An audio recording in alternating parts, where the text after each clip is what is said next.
at Eniac, we're constantly almost obsessed, I would say, about achieving product market fit, figuring out like when do you see it, when is it early, when is it, what are the indications for you? Like looking back over the years, like at what points did you feel confident that you achieved product market fit? So I think I got some really great advice early on, which is like to get there, just start moving and get moving in a direction. I think a lot of people spend a lot of time, researching, thinking, planning, frankly, building for a long time quietly. And one of the really pointed pieces of advice I got early on was just like literally get moving. And so what I did out of the gate, starting to learn about this space, realizing how big and important it is literally just built, what I thought Brightwheel could be on a piece of paper. At the time, we were called Kid Casa, and it was just like take that in people and get reactions and thoughts to it. And there's no company behind it, there was no software behind it, but it's just like, how do I start to get feedback and understand? And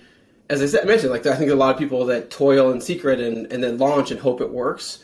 And for me, like it was literally just going to door with that flyer and understanding and learning through that, and then from there moving really quickly. So was able to take that and move to a prototype and build kind of a very, very basic version of what Brightwheel is today, get that into the hands of users as quickly as possible and start learning through them. And Tim, if you remember when we met, like it wasn't great. It was called Kid Casa. It was very basic.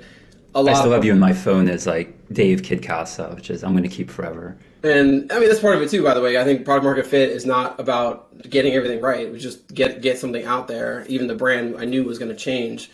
It was learning from there and using that as an opportunity to learn. And for me, that's kind of like, what was it that I think got us to that point? I think early on, it was really when people started using Brightwheel to the degree that they relied on it and they trusted it. And, there were some scary moments early on when we actually would go down for a couple minutes here and there. In the moment, they were very scary. In retrospect, actually, that was early product market fit because of how people reacted. If they trusted it and relied on it so much that they couldn't do without it for a couple minutes, that was actually a really early indicator, even back when we met, that we were onto something. And then certainly, I think when people start actually paying for the product, we only introduced the paid version a couple of years later, but realizing that like it was something that people would pay for and stay on for long term. Those were the key points, I think, along the way when I think about trying to get there and get there quickly and learn quickly. Yeah, I think reflecting back on this question too, inbounds, right? Like it was like the inbound, the demand, the pull from the market for the product was always almost, pretty early on, pretty strong, right? I think that's another indication. But yeah, you mean that inbound was largely organic for a very long time, right? For years, yeah, which I think is pretty rare for certainly for like aspects of SaaS, but definitely like SMB SaaS. When you think about fragmented markets of small businesses, the fact that they were feeling compelled enough to talk about Brightwheel, to share it with other people, and it also was an indicator people were out there looking for a solution, and we didn't have to spend, frankly, we didn't have marketing or sales, for years, because we were able to kind of win over that audience of people who felt the pain enough to go out and find a solution.